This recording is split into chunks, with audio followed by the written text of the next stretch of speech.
Quería hacerles una breve presentación de Asesorandina como empresa integrante del grupo TITL. El grupo TITL está formado por 3 empresas: el Estudio Torres y Torres Lara Abogados, Asesorandina y Teleley, el primer portal legal peruano en Internet. El Estudio Torres y Torres Lara Abogados fue creado en el año 1968 por nuestro fundador, el doctor Carlos Torres y Torres Lara, quien en su vida profesional, aparte de ser docente, una persona muy vinculada al sector cooperativo, llegó a ser ministro de Trabajo y presidente del Congreso de la República. En más de 40 años que tiene el Estudio Torres y Torres Lara, ha acumulado una vasta experiencia en el ámbito legal que pone a disposición de todos sus clientes. Actualmente contamos con un equipo de más de 70 personas altamente calificadas para brindar un servicio legal de calidad. En el año 1972, el doctor Torres y Torres Lara también tuvo la idea de crear una segunda empresa, Asesorandina. Esta empresa, o la idea que tuvo el doctor Torres y Torres Lara, fue la de crear una empresa precisamente dedicada a la pequeña y mediana empresa, especializada en la pequeña y mediana empresa, en el quehacer de la pequeña y mediana empresa. ¿Quiénes están detrás de Asesorandina? En realidad el mismo equipo de abogados, por eso es que forma parte del grupo TITL. Y este mismo equipo de abogados, a través de la experiencia que ha logrado en el Estudio Torres y Torres Lara, ha sabido volcar esa experiencia hacia las pequeñas y microempresas en todos los asuntos, en todos los aspectos de su asesoría. ¿A quiénes nos dirigimos como Asesorandina? Esta es una empresa del grupo TITL que está dirigida a emprendedores como ustedes, a emprendedores titulares de pequeñas y medianas empresas. Y para ellos tenemos un objetivo muy claro. El objetivo es dar una asesoría, la asesoría que requiere la micro y pequeña empresa, que es una asesoría distinta a la asesoría que requiere la gran empresa. Y a través de estas asesorías nosotros buscamos que nuestros clientes alcancen nuevas oportunidades, ¿no? Y eviten contingencias. Recuerden que la información es poder, y tener acceso a la información legal les permite hacer mejores negocios y con mayor seguridad. Por eso es que Asesorandina ha trabajado en crear servicios especiales para la pequeña y mediana empresa, servicios que atiendan a las necesidades específicas que tienen estas organizaciones. Asesoría permanente, por ejemplo, brindamos una asesoría permanente en el quehacer diario de la empresa, en las necesidades diarias, absorbemos consultas, elaboramos informes, los asesoramos en trámites sencillos, en el día a día de su actividad empresarial. Hacemos un diagnóstico legal de su empresa, estos diagnósticos legales gratuitos incluso, para saber cómo está mi empresa. Realmente creo que mi empresa, o sé si mi empresa está al día, si mi empresa cumple con los estándares adecuados para considerar una empresa ordenada, eficiente, legalmente hablando, ¿pasa esos estándares? Ordenamiento societario, ¿no? Nos encargamos de revisar la empresa desde el punto de vista societario. ¿Tus libros de actas están al día? ¿Cuentas con los estados financieros aprobados? ¿Los acuerdos están asentados en los libros? ¿Cuentas con los libros de actas? ¿No? ¿Tu régimen de poderes es el adecuado? Planeamiento tributario. ¿Puedo pagar menos impuestos cumpliendo la ley? No vamos por las salidas fáciles, no les vamos a decir compren facturas, lleven doble contabilidad. De repente de esa forma pagarán menos impuestos, pero estarán más cerca de dormir en prisión. Lo que nosotros queremos es que duerman tranquilos, ¿no? Que paguen menos impuestos, pero dentro de la legalidad. Y hay mecanismos, señores. Lo que pasa es que esos mecanismos están en las leyes, y las leyes a veces son complejas. Nuestra labor es hacer que esas leyes sean sencillas para ustedes. Planeamiento laboral, lo mismo. Muchas veces nos quejamos del sobrecosto laboral que asfixia a las empresas, pero también hay mecanismos, hay fórmulas, y nosotros brindamos esas fórmulas. Tenemos que analizar cada una de las características de las empresas de ustedes, y ahí determinar en qué casos tendremos que utilizar el contrato de trabajo, en qué casos contrato a tiempo parcial, en qué casos las prácticas preprofesionales, en qué caso la alocación de servicios, que también es posible utilizarla, pero no para todo. Entonces, hacer un adecuado planeamiento laboral, acogernos a los regímenes de micro, pequeña empresa, por ejemplo. Auditorías laborales y tributarias. Nos ponemos el gorro del Ministerio de Trabajo, el gorro de la SUNAT y los visitamos. obviamente sin mayores consecuencias, solo con la consecuencia de que sepan ustedes si van a estar preparados para afrontar una visita del Ministerio de Trabajo o de la SUNAT. Y los apoyamos en la estructuración de planes de desarrollo de nuevos proyectos y operaciones. Muchas veces ustedes tienen en mente que quieren realizar una nueva actividad, un nuevo negocio, vincularse con terceros y no saben cómo hacerlo. Esa es nuestra labor. Sentarnos, escucharlos, que ustedes nos cuenten qué es lo que quieren hacer y apoyarlos en el desarrollo de estos nuevos emprendimientos. Nosotros contamos actualmente con 3 oficinas. Nuestra oficina principal está en el distrito de Surco, pero hemos ya estableció una oficina permanente aquí en Lima Norte, en la avenida Carlos Izaguirre, para estar más cerca de los pequeños y medianos empresarios. Y tenemos también una oficina en Cajamarca, ¿no? Ya con algunos años de operación en Cajamarca, también atendiendo al empresariado de aquella zona. Pueden visitarnos en Facebook, en Twitter y encontrar ahí tips legales, empresariales útiles para su negocio. Nuestra intención, como les dije al comienzo, es ser una herramienta adecuada, una asesoría legal adecuada para la pequeña y mediana empresa. Dentro de esto, el día de hoy estamos cumpliendo una de esos objetivos a través de esta conferencia sobre saneamiento de los predios, saneamiento legal de los predios, que estará a cargo de la doctora Fabiola Oviedo.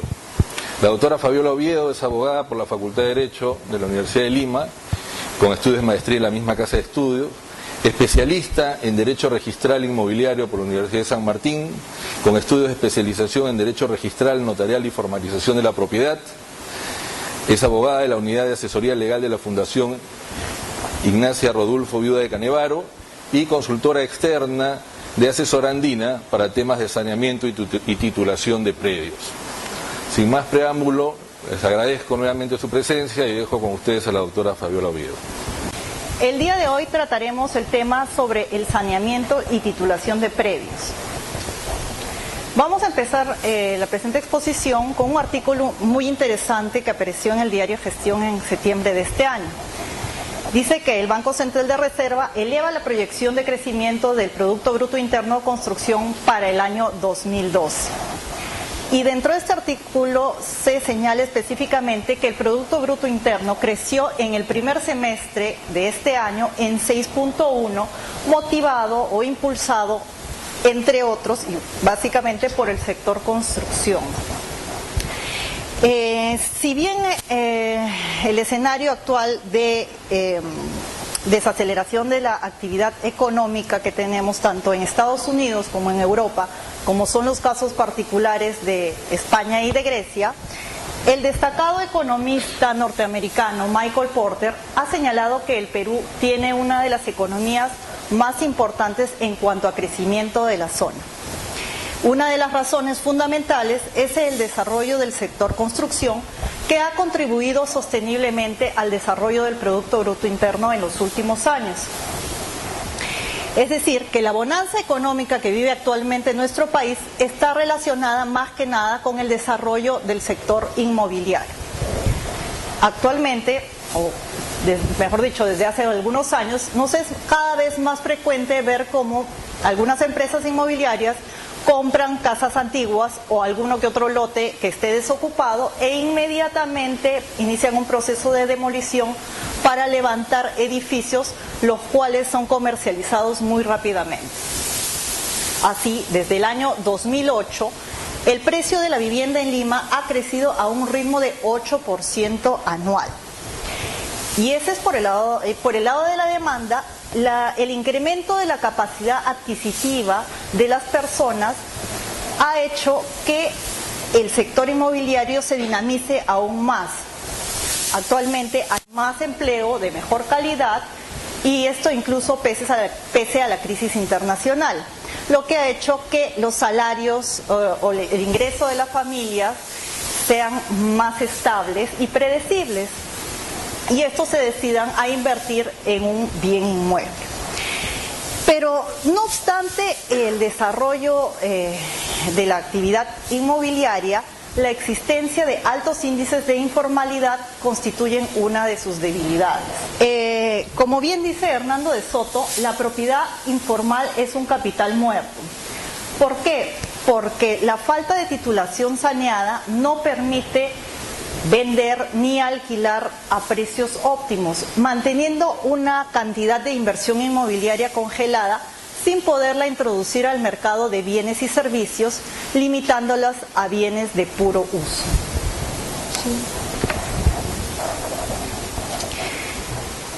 ¿Cómo se desarrolla parte de lo que es la informalidad en Lima? La historia realmente de la informalidad en el Perú es bastante larga y compleja. No los voy a aburrir con una historia muy extensa, pero les diré que en el caso particular de Lima, esta ha tenido un crecimiento demográfico sorprendente en los últimos 70 años. Desde 1945 hasta 1997, su población se multiplicó por 10. Es decir, pasamos de 500.000 habitantes a 5 millones de habitantes, albergando en la actualidad 8,5 millones de habitantes. Como podemos ver, dentro de Lima, el distrito de Los Olivos, que forma uno de los que conforman el cono norte, está dentro de los 10 más poblados de Lima metropolitana. Pero, ¿qué sucedió? Dada la abundancia de terrenos desérticos sin uso en ambas márgenes del valle del río Rímac, su expansión urbana se dio de manera natural a finales de los 70, ocupando los terrenos que se encontraban disponibles hacia el norte, sur y este de lo que era el centro de la capital. Sin embargo, en el año 1980, la presión demográfica no se dio, sin embargo, la calidad del suelo sí. Anexándose cada vez más zona marginal al área urbana de Lima, como podían ser las laderas de los cerros, lomas de arena o terrenos reservados en uso por las autoridades. Los jóvenes migrantes de la ciudad no tenían capacidad adquisitiva para comprar o alquilar un terreno en el mercado formal. Quiere decir entonces que la expansión urbana de Lima se desarrolló a través de otra forma, que fue el asentamiento informal en zonas de la periferia.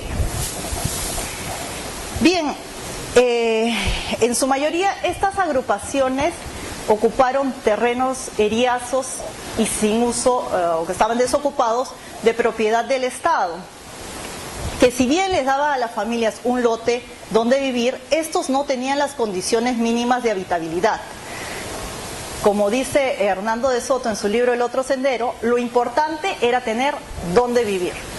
Y ciertamente el costo de la vivienda para ellos en el mercado informal era más bajo. Una vez asentadas las agrupaciones en estos terrenos, iniciaban un lento proceso de construcción de viviendas, al principio precarias y provisionales, para luego construirlas un poco más estables. Sin embargo, esto trajo otro problema, pues al no tener asistencia técnica, los ocupantes diseñaban y construían sus propias viviendas. Entonces devino en un problema de que se crearon urbanizaciones arquitectónicamente riesgosas y vulnerables. Posteriormente, estas agrupaciones no solo se asentaron en terrenos de propiedad del Estado, sino incluso en terrenos de propiedad privada, agravándose aún más el problema de la informalidad. Sin embargo, el tema de la informalidad no se agota aquí. También tenemos aquellos casos de personas que adquieren un bien mediante un contrato privado de compraventa o por herencia sin haber inscrito su derecho de propiedad en el registro de predios. Si bien estos son documentos que acreditan el derecho de propiedad, estos no los podemos llamar formales mientras no estén saneados o no estén rectificados o inscritos los derechos en el registro de propiedad inmueble. Pues bien,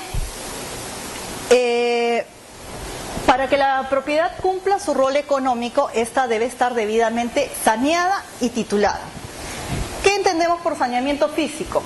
El saneamiento físico es la identificación física del predio, determinando su forma, dimensiones colindancias y ubicación geográfica. ¿Qué es el saneamiento legal? Es determinar la condición jurídica de la persona que ocupa el predio con el objeto de formalizar o perfeccionar su derecho de propiedad. ¿Qué es titular? Es otorgar al poseedor de un predio la condición de propietario, inscribiendo su derecho de propiedad en el registro de predios para que todos lo reconozcan como tal. El derecho de propiedad está establecido en el artículo 70 de nuestra Constitución, señalando que es un derecho inviolable. De acuerdo al Código Civil, el derecho de propiedad es un poder jurídico que nos permite usar, disfrutar, disponer y reivindicar un bien. Usar es servirse del bien, es utilizarlo de acuerdo a las normas del buen vivir y sin afectar el derecho de los terceros. Por ejemplo, usa una casa quien vive en ella. Disfrutar es aprovechar los beneficios del bien, aprovecharlo económicamente. Por ejemplo, si usted tiene un departamento o una casa, lo arrienda, pues va a percibir una renta. Y esta renta es un beneficio que produce el bien. Si usted, por otro lado, tiene un terreno y lo siembra, va a tener una cosecha que también es un beneficio que le produce el bien. Disponer es la facultad de decidir el destino del bien. Usted, como propietario, va a poder venderlo, arrendarlo, donarlo, hipotecarlo o practicar algún acto jurídico que esté establecido en las leyes. Finalmente, reivindicar es una acción que le permite al propietario recuperar la posesión del terreno si es que de alguna manera se la hubiesen quitado. De acuerdo al artículo 949 del Código Civil, la sola obligación de enajenar un inmueble determinado hace al acreedor propietario de él. Por ejemplo, si yo tengo un departamento y acuerdo con alguno de ustedes el precio inmediatamente, le entrego las llaves, de acuerdo a lo que disponen las normas, yo habré transferido la propiedad. Es decir, basta solo el acuerdo de voluntades para transferir el dominio. Bastará que el comprador y el vendedor se pongan de acuerdo en el bien y el precio para que inmediatamente se genere un derecho en favor del comprador. Este sistema, que se conoce como consensualista, no me brinda garantías. No brinda ninguna garantía a aquel que adquiere la propiedad de un bien. Y se los voy a reseñar trayéndoles acá a la exposición, un poco para que recuerden su infancia, el cuento de los tres chanchitos. Y ustedes me dirán qué tienen que hacer acá los tres chanchitos. Bueno, les explico. De acuerdo al cuento, el primer chanchito construye su casa de paja. Este es el equivalente a una persona que adquiere un inmueble mediante un contrato privado de compraventa. Sin embargo, se presenta otra persona, que sería el lobo feroz, y le dice que también él tiene un título de propiedad, un contrato de compraventa sobre el mismo bien y de fecha anterior. ¿Qué sucede? Su adquisición, como la casa del cuento, se desploma. Viene el segundo chanchito, que es más previsor, y construye su casa de madera, que es el equivalente a una persona que adquiere un inmueble mediante compra-venta, suscribe una minuta, va al notario, lo eleva a escritura pública. Sin embargo, una vez más, viene otra persona y le dice que ha adquirido el mismo bien y que ha inscrito su derecho en registros públicos. ¿Qué sucede? Una vez más, la adquisición, así como la casa del cuento, se desploma. Finalmente viene el tercer chanchito, que es el más previsor de todos, y construye su casa de ladrillos. Este es el equivalente a una persona que adquiere la propiedad de un bien y no solo lo eleva a escritura pública, sino que también lo inscribe en el registro de predios. ¿Qué va a tener? Un derecho inatacable y va a poder excluir a los demás.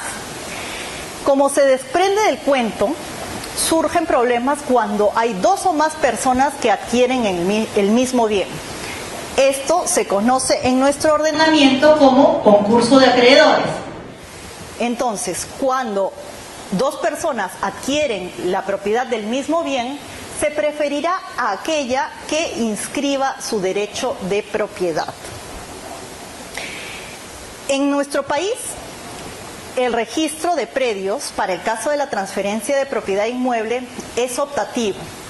Sin embargo, como ya hemos visto, y como lo dice el artículo 949 del Código Civil, el solo acuerdo de voluntades no me hace propietario. Por tanto, en toda transferencia inmobiliaria debemos llegar a buscar que finalmente nuestro derecho se inscriba en el registro de predios, porque te otorga otros efectos, te da seguridad y garantía, y también nos da oponibilidad. ¿Qué es la oponibilidad? Es un principio que nos da las normas por la cual nuestro derecho va a ser conocido por todos.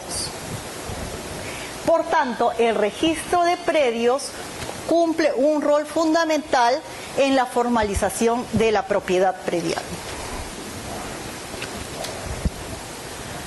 Pues bien, ¿cuáles son estos beneficios del saneamiento y titulación de predios?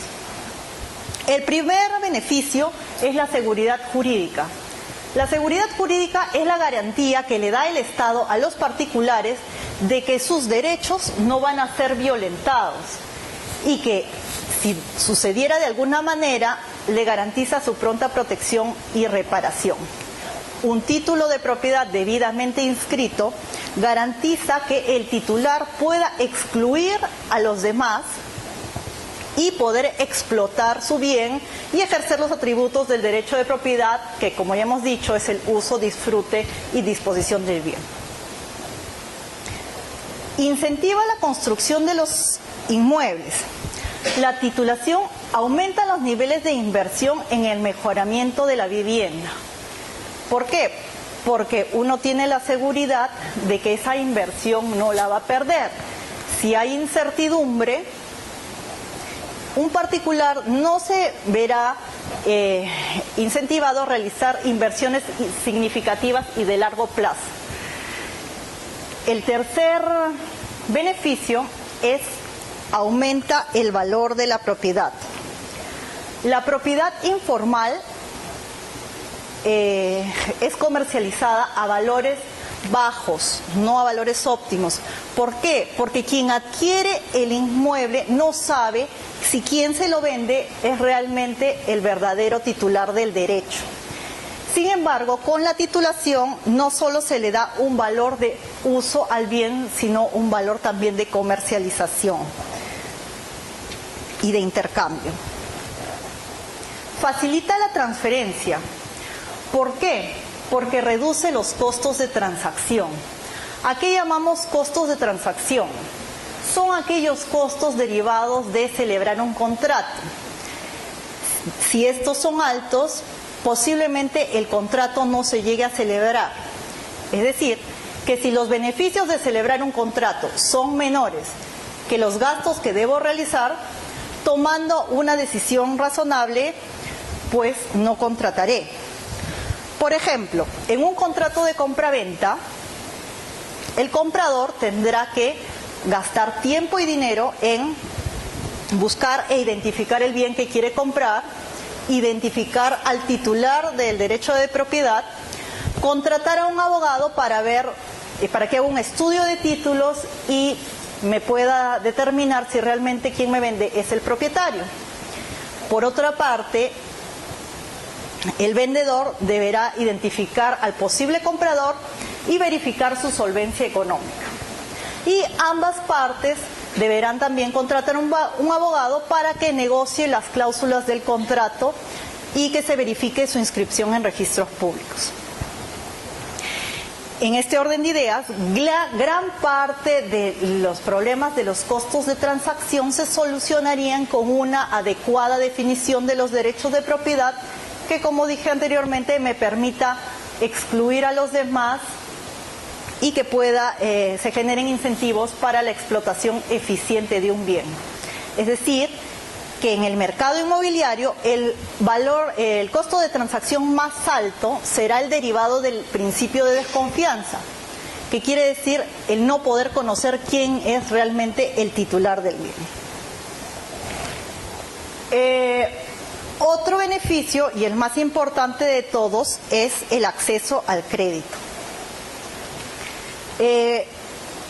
Un título de propiedad va a aumentar el valor del bien y por tanto podremos acudir a una entidad del sistema bancario y financiero para poder acceder a un crédito. Como los títulos definen la propiedad, los bancos la valoran como garantía. Y por ejemplo, ustedes, emprendedores, si tienen un negocio en mente o si ya lo han desarrollado, pueden acceder a un crédito para el mejoramiento de su negocio o comprar bienes de capital. Hay otro beneficio que no está acá, pero que yo también lo considero. No sé si todos o acá tienen hijos o no, como la que habla, pero un beneficio es poderle dejar un patrimonio a nuestros hijos. Si no tenemos una titulación saneada, no le vamos a dejar un verdadero patrimonio a nuestros descendientes, sino probablemente les estaremos dejando un problema judicial. Siguiente, por favor. ¿Cuáles son las alternativas para el saneamiento y titulación? Tradicionalmente, la alternativa era recurrir al Poder Judicial, pero como bien sabemos, el Poder Judicial es una vía muy larga, muy costosa en tiempo y dinero, y sin ir muy lejos, actualmente nos encontramos en huelga de los trabajadores del Poder Judicial. Sin embargo, se han creado, actualmente contamos con dos procedimientos bastante más cortos y expeditivos. El primero es la vía administrativa a cargo de COFOPRI y el segundo, la vía notarial. La Comisión de Formalización de Propiedad Informal, COFOPRI, se creó en el año 1996 con la Ley de Acceso al Crédito. Este es un organismo adscrito al sector vivienda y tiene como objetivo promover los procedimientos destinados a la formalización de la propiedad predial a nivel nacional para generar derechos seguros jurídicamente y sostenibles en el tiempo. Desde el año 1996 hasta diciembre del año pasado, COFOPRI ha entregado 2.100.000 títulos de propiedad en predios urbanos y un número similar en predios rurales. De los trabajos de campo que ha hecho COFOPRI, se ha logrado determinar que el 25% de los poseedores de predios titulados no contaban con ningún título acreditativo de propiedad y que el otro 75% sí contaba con algún título que podía ser un título municipal, un contrato privado de compraventa o un certificado de posesión. Pues bien, en el año 2006 se dio la Ley 26867, Ley de Desarrollo y Complementaria a la Formalización de la Propiedad. Esta norma reguló procedimientos para formalizar predios que estuvieran ocupados por posesiones informales o urbanizaciones populares en predios de propiedad estatal que se hacen a título gratuito, salvo en aquellos casos que los lotes de vivienda que sean para vivienda o vivienda comercio excedan los 300 metros cuadrados, o también en el caso de que el titular cuente con más de un predio o si este predio está destinado a comercio. Pero también se regularon dos procedimientos para la formalización de propiedad en terrenos de propiedad privada y que estuvieran ubicados en zona urbana, que son los que vamos a detallar: la conciliación y la prescripción adquisitiva. La conciliación es una forma de resolver conflictos a través de un conciliador. Las partes ponen fin a sus diferencias a través de un acuerdo. de conformidad con lo que establece la norma, corresponde a la municipalidad provincial promover los procesos de conciliación entre los titulares del derecho de propiedad y las agrupaciones, ya sean posesiones informales o urbanizaciones populares. Sin embargo, se ha creado un régimen temporal extraordinario de formalización a cargo de COFOPRI, por lo cual estarán a cargo de los procesos tanto de prescripción adquisitiva como de conciliación sobre terrenos urbanos hasta el año 2016. Previamente, la agrupación deberá convocar a una asamblea general en la cual acuerde someterse a la conciliación y se designe 2 representantes. Estos acuerdos se van a adoptar con la mayoría simple de los poseedores que estén empadronados. Muy bien, se inicia el procedimiento con una solicitud a la cual se va a adjuntar el acta de la Asamblea General y sobre el precio del terreno, la tasación estará a cargo de la Comisión Nacional de Tasaciones. Sin embargo, el precio final y la forma de pago la van a establecer las partes. Quien habla ha tenido bastante experiencia en estos procedimientos de conciliación, en agrupaciones ubicadas en el cono sur de Lima, habiéndose obtenido precios bastante asequibles para las agrupaciones, para estas posesiones informales. ¿Por qué? Porque el titular del derecho sabe que para recuperar el inmueble tendrá que promover probablemente un proceso judicial bastante largo y costoso, y por otra parte el poseedor sabe que si bien tiene la posesión física del predio, en cualquier momento podría ser desalojado. Entonces, haciendo un análisis costo-beneficio, las partes deciden poner un precio bastante asequible al terreno. La audiencia de conciliación será única, pero se pueden realizar 2 o más audiencias si a juicio del conciliador el suspender las audiencias podría promover que las partes llegaran a un acuerdo. Los acuerdos establecidos en el acta son de obligatorio cumplimiento. ¿Cuáles son esos acuerdos que se pueden establecer en el acta? El precio y la forma de pago, las facultades a COFOPRI para que inscriba el plano perimétrico de trazado y lotización, la transferencia de las áreas de vías a favor del Estado y también, y más importante, el compromiso del propietario de transferir la propiedad a cada uno de los pobladores. Los acuerdos ciertos y expresos que estén en el acta de conciliación, como les dije, son de obligatorio cumplimiento, y de no ser así, pueden ser ejecutados a través del proceso de ejecución de resoluciones judiciales. Bien, una vez concluida con la conciliación, tanto COFOPRI como sus representantes deberán convocar a una asamblea general para que la agrupación ratifique el acuerdo conciliatorio. Este acuerdo también se hará por mayoría simple de las personas que se encuentren en el padrón general. Si no hay acuerdo, si no se aprueba el acuerdo, simplemente el proceso de conciliación no puede continuar. Una vez aprobado la conciliación, COFOPRI procederá a iniciar el trámite de titulación individual a favor de cada uno de los poseedores. Sí.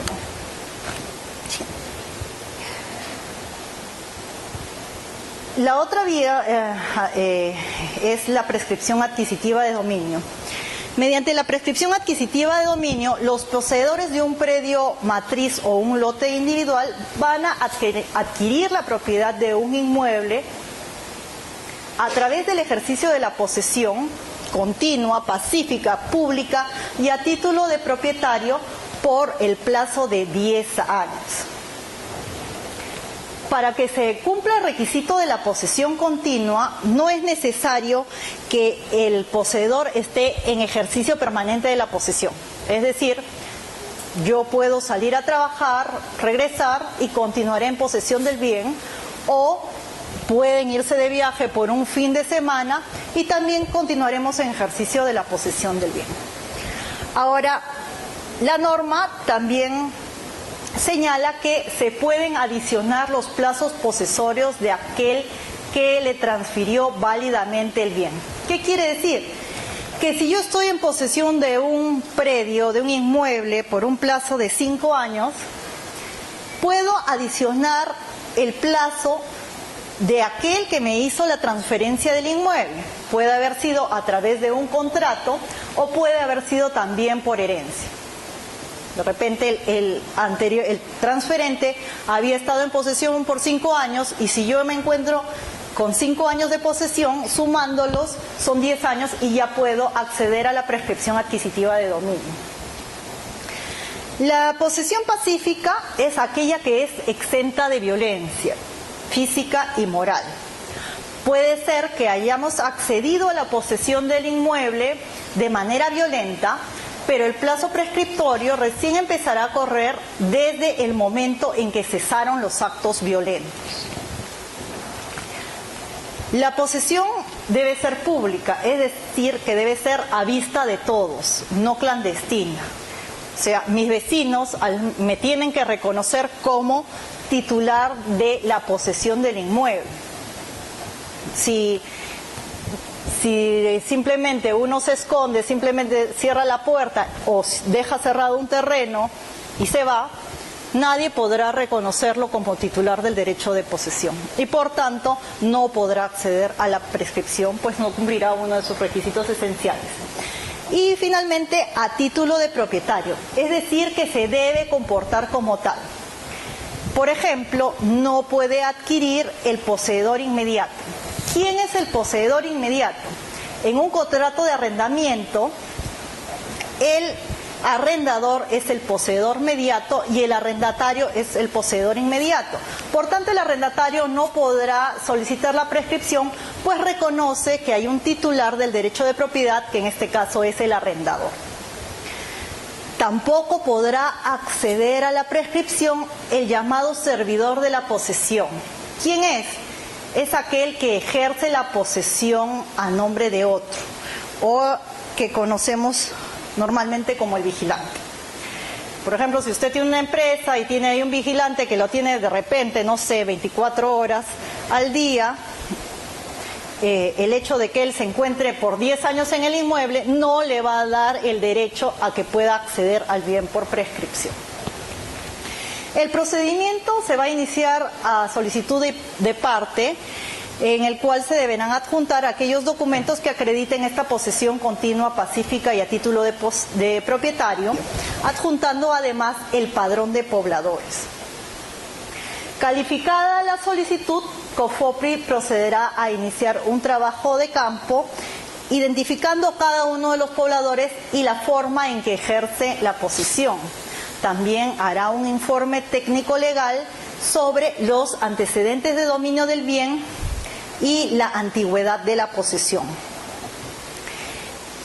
Posteriormente se convocará a una asamblea general para que la agrupación, la posesión informal o urbanización popular, ratifique la solicitud de prescripción adquisitiva de dominio y nombre sus representantes en el procedimiento. COFOPRI procederá a notificar la pretensión, la solicitud, al titular a través de carta notarial en el domicilio que hayan indicado los solicitantes. Pero además, también se notificará mediante edictos en el diario El Peruano y algún otro diario de circulación nacional por una única vez. Ahora, quien se considere afectado en su derecho puede formular oposición en el plazo de 20 días calendario.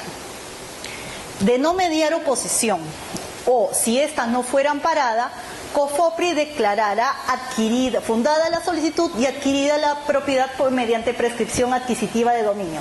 E inmediatamente ordenará que se inscriba el área de terreno a nombre de COFOPRI para fines operativos, que se inscriba el plano perimétrico de trazado y lotización y finalmente que se levante toda aquella carga o gravamen que existiere sobre el inmueble. Finalizada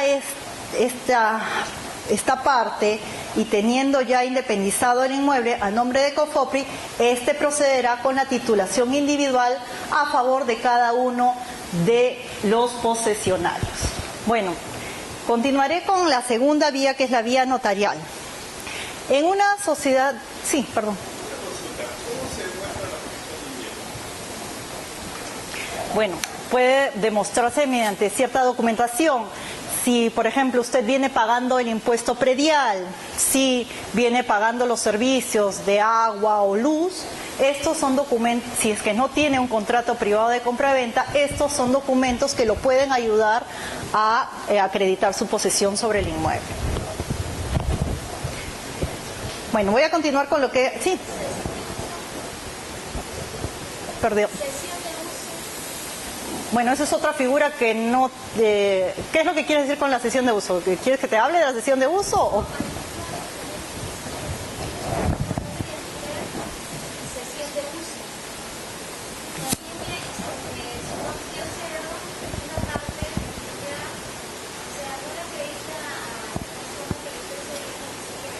No, porque si usted cede en uso, estamos partiendo de que hay un acuerdo de voluntades en el cual la persona cedida sabe que usted es titular del derecho.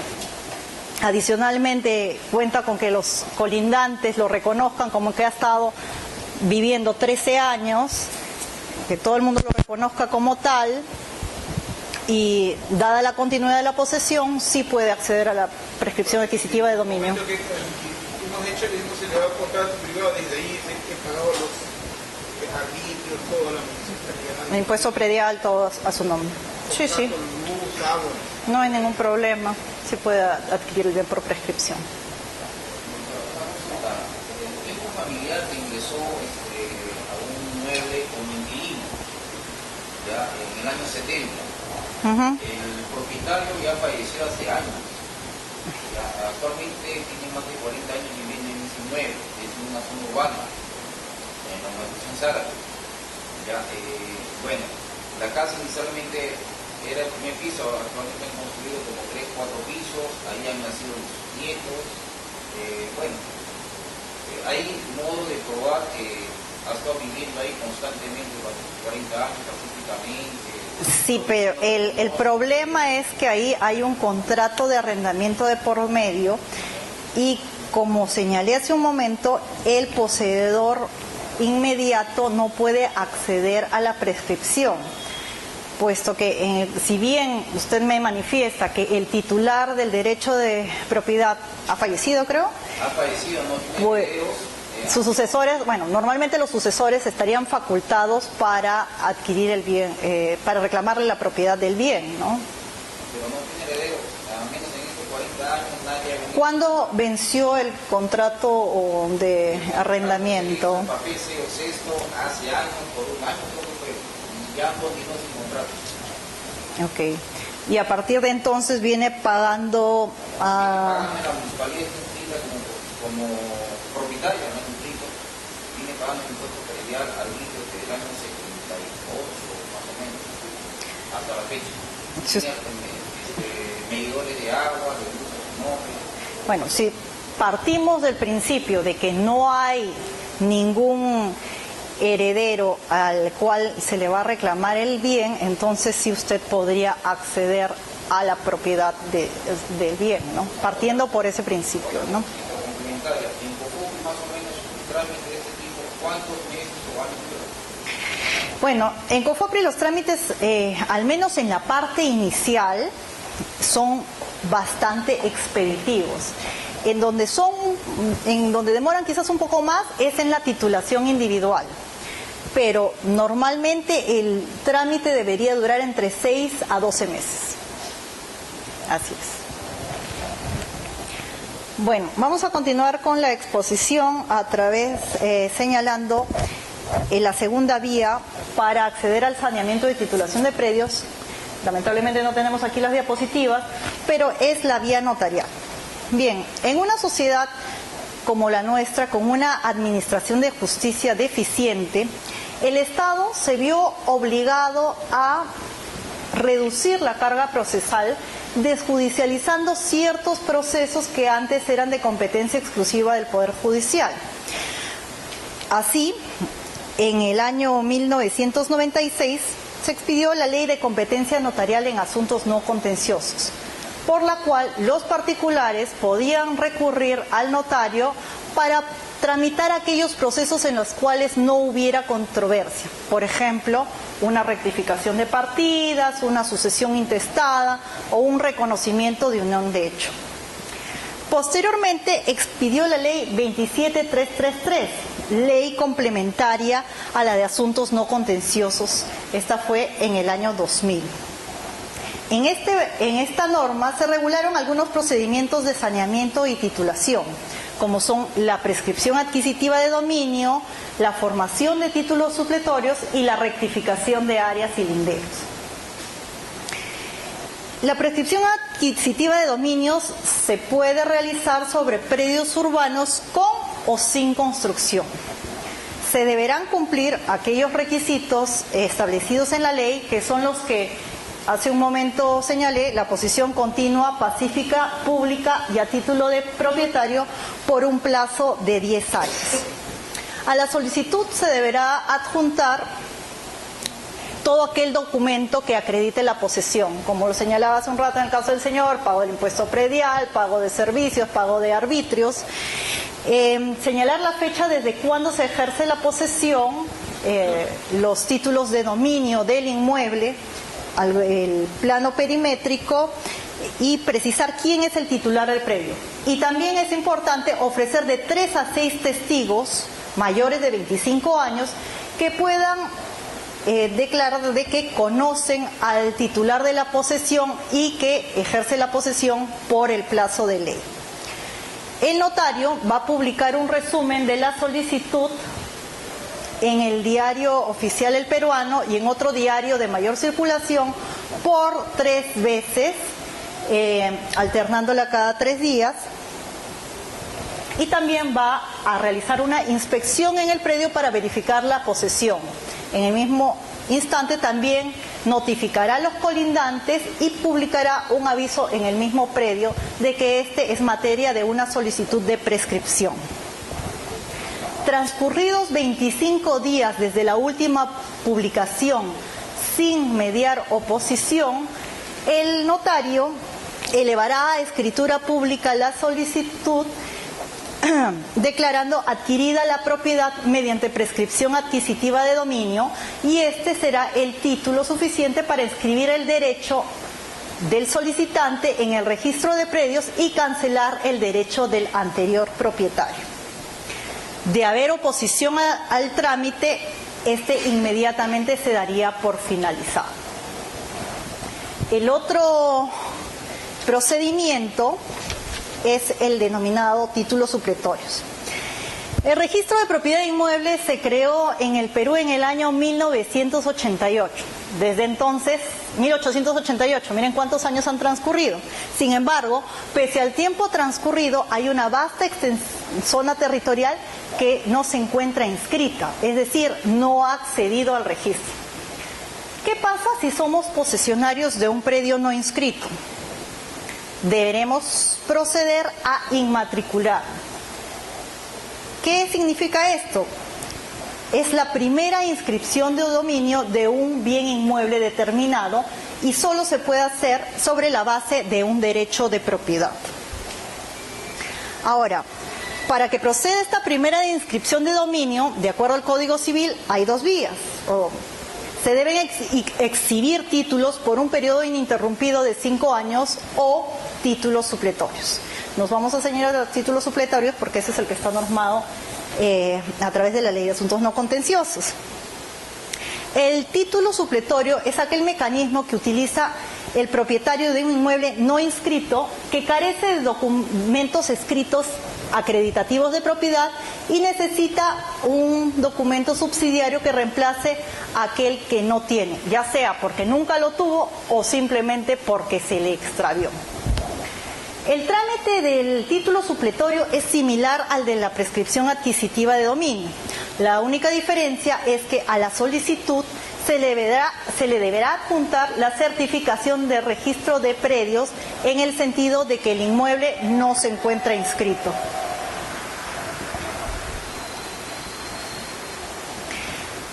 Finalmente, el último procedimiento que se encuentra en la Ley de Asuntos No Contenciosos de Competencia Notarial es la rectificación de áreas y linderos. Cuando sea necesario rectificar áreas, linderos o medidas perimétricas de un inmueble, o si las áreas, linderos y medidas perimétricas del inmueble no coinciden, las reales no coinciden con las que se encuentran inscritas en el registro de predios, se podrá determinarlas o rectificarlas a través de un trámite notarial. Ahora, el notario puede ser a través de dos vías. Una puede ser de mutuo acuerdo, es decir, el solicitante, titular de un predio, suscribirá una escritura pública con todos sus colindantes en los cuales todos den su conformidad con ya sea el área o linderos o medidas perimétricas que se trate. Este es, como les dije, por mutuo acuerdo. Y la segunda es realmente como asunto no contencioso de competencia notarial, siempre y cuando el área real del predio sea menor o igual a la que esté inscrita en registros públicos. Excepcionalmente, si el área es mayor a la inscrita en registros públicos, puede tramitarse si es que el registro de predios emite una certificación en el sentido de que ésta no se superpone con otra área ya inscrita. Si el área, linderos o medidas perimétricas es mayor a la que está en registros públicos y se superpone con otra, y si alguien hubiese formulado oposición al trámite, la única vía para resolver este problema será la vía judicial. Bueno, señoras y señores, con eso he concluido mi exposición. Lo único que quiero decirles es que ustedes tienen un gran potencial y bueno, aquí nosotros estamos para ayudarlo a que ustedes puedan explotar los derechos que tienen sobre los predios que ocupan de manera eficiente. Y quedo a su disposición si es que hubiese alguna pregunta o duda adicional.